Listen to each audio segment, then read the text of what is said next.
So I made an intro video like I don't know months ago, and did nothing in between them. And what happened exactly? I'll try to explain a little bit, but it's more like I've been struggling with what kind of content I wanted to create exactly. And creating, it's kind of silly word. I'm not creating anything. I'm recording my voice and showing you gameplay of a random game that I'm having my collection lately, and I've been playing. The video, by the way, it's never gonna be me playing because I don't know how to set up.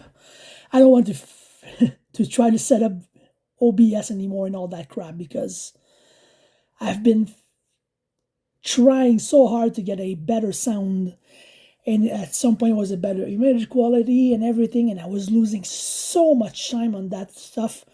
And everybody that you watch on YouTube is going to tell you the same thing. If you have a phone, a smartphone, you can record anything, and then later on, if you feel like it, you can upgrade. And that's what I'm going to approach this from now on. I've bought like what, 3 microphones, 2 of them broke, and it's the good ones, by the way, not the expensive ones. Like, it's not a Shure microphone or something like that, but it's still, it was the Blue microphone, so it wasn't that bad. I even bought the bigger ones, and they all broke down. It's always like there was some resounding sound in the background. There was echo. There was metallic voice, and I'm so tired of troubleshooting. Like, this is my day-to-day work. I don't feel like troubleshooting after I'm done with my entire day doing troubleshooting. So I want to play video games. I want to talk about video games. But lately, talking about video games, the only thing that you're going to see or hear or watch or read online, it's all about everything is so negative. And that was the approach when I explained my intro vid, like the one's going to be constantly on my channel. And I want to get my hobby back. I didn't lose it per se. It has evolved, changed. Is it for the better? That's debatable. But for me, what I'm talking about the excitement. I'm talking about the hype. Like, I love hype. Like, there's a certain kind of hype that it's not good, but I'm talking about, like, they announce a new video game, like the new trailer comes in, or it's only a teaser, and it looks good, and you watch it. Oh, I'm going to put this on my calendar and see if I to remember to maybe do either do a pre-order, or to make sure that I order it day one to try to have it as soon as possible to play it. Or I'm going to create a wish list, and say, well, this is going to be the list down the road, and when it goes down on discount, I'll buy it because I don't want to pay. Because for us over here in Canada, it's insane. It's like almost $110 now per game. So it's kind of getting expensive. So now, instead of buying games day one, what I do, I wait and see some reviews. And now I'm not talking about reviews from IGN or some of those big news corporate site that are getting to become dinosaurs at some point. I'm talking about people that I trust. And when I say that I trust, because I've watched so many reviews from them, I know that their kind of reviews are the type of games that, first off, I play and I love playing. And at the same time, like, I hear the comments, I look at the game and say, oh, that makes sense. Oh, no, that's not it. And sometimes I disagree with what the review that I'm seeing. But in the end, I always try to get as much information as possible before making a purchase, so that I know that I didn't make a purchase I'm going to regret later on. So when I say I want to get my hobby back, because right now, the only thing that you're going to get right now is what? November 20th. So we're the week before Thanksgiving. Well, for you in the US, in Canada, it's a month before. Canada is the end of October instead of the end of November. So we're getting through the holidays. And normally you would think that people are supposed to be happier. They're going to go see some family, have some time off, have some vacation time, just reassemble and see some people you haven't seen in a long time, and make sure that everybody's trying to be on their best behavior, and try to make this as pleasantly as possible. But I've watched a video just before I press record on my phone, and that video was about people that are struggling during that time, and that's true.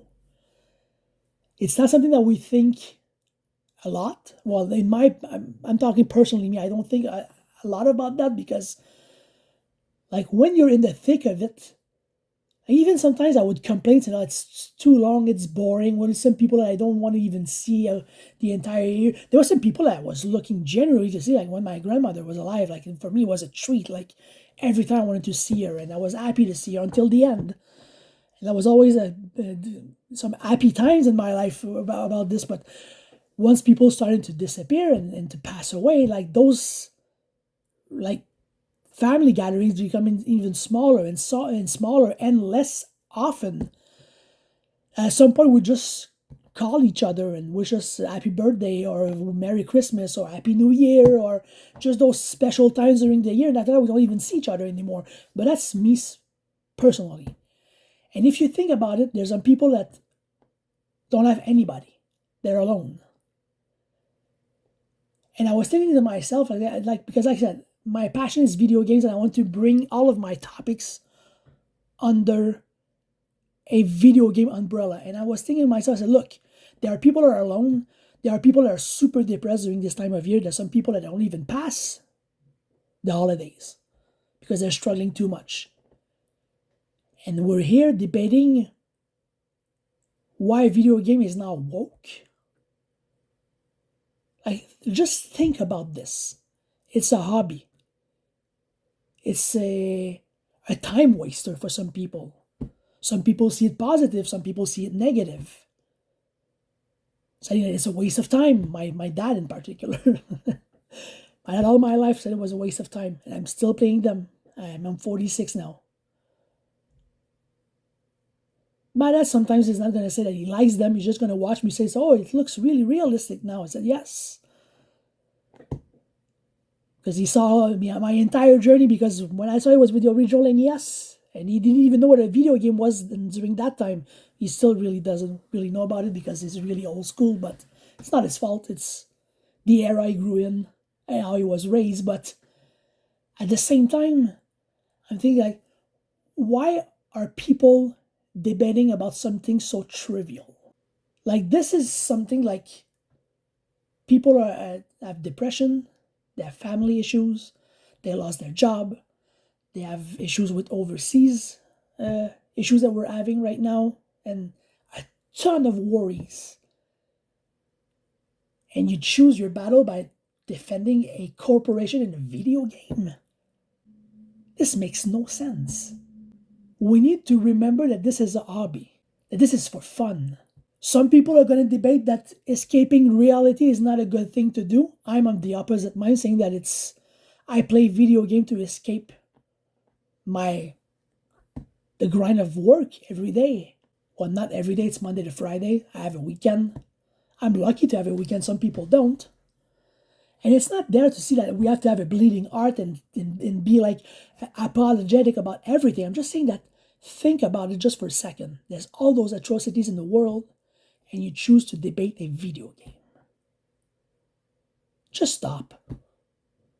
Play what you want. You don't like it? Don't buy it. You don't like it? Don't play it. And you like it and other people don't, then play it anyway. It's your money. It's your hobby. It's your time.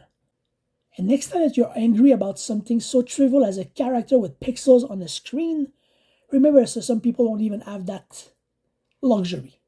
A lot of people are suffering in the world.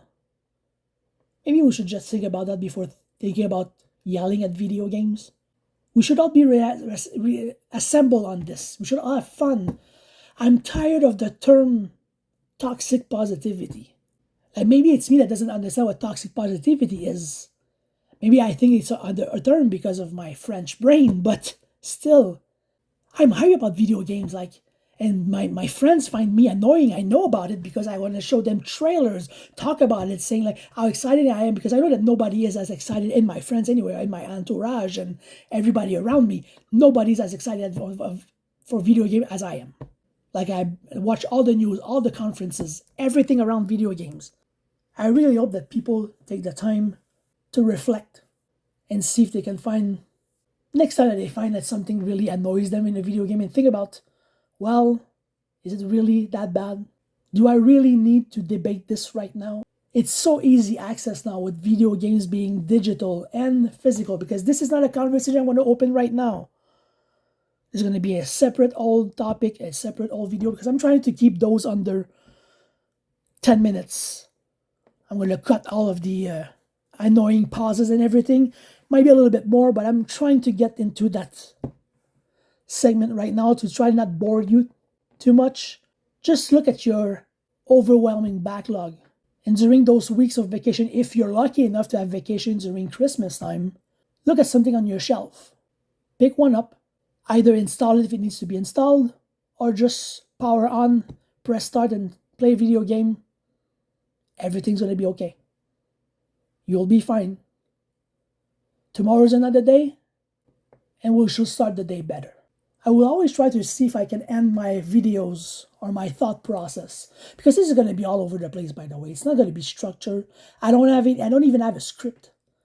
I'm just thinking about something. I watched a video today that was talking about this topic, and I said I need to say something as well. But everything's going to always be turned around and put in the video game category, because I think that it's a hobby that can bring a lot of joy to people, and we shouldn't get upset about something so trivial. I grew up at some point in time watching Mr. Rogers' Neighborhood. Getting English shows over here, because I live in Montreal. I was born and raised in Montreal. I still live here. And getting English shows back in the day was not as easy as today. Sometimes you have to wait an entire year before you can get a translation. And back there, my English was almost non-existent. But I would ask so that people translate it for me when it was English shows, because some words I didn't understand. My English was really, really poor. Like, I knew a couple of words, but English for us over here in Montreal is second language. Unless you come from another country, it's your first language. It becomes your first language because you don't know how to speak French, and you either know your mother tongue, and then your second tongue is going to be what? It's going to be a second language. It's going to be English. So I would ask to be translated. And there's always a quote that Mr. Rogers would say at the end of his episode every time. And I quote, you can always help to make each day be a special day by just being yourself. Be kind to each other. Try to think next time that you're angry about something, is it really worth it? And should I spend my time doing something more constructive? Take care of each other. We'll talk soon.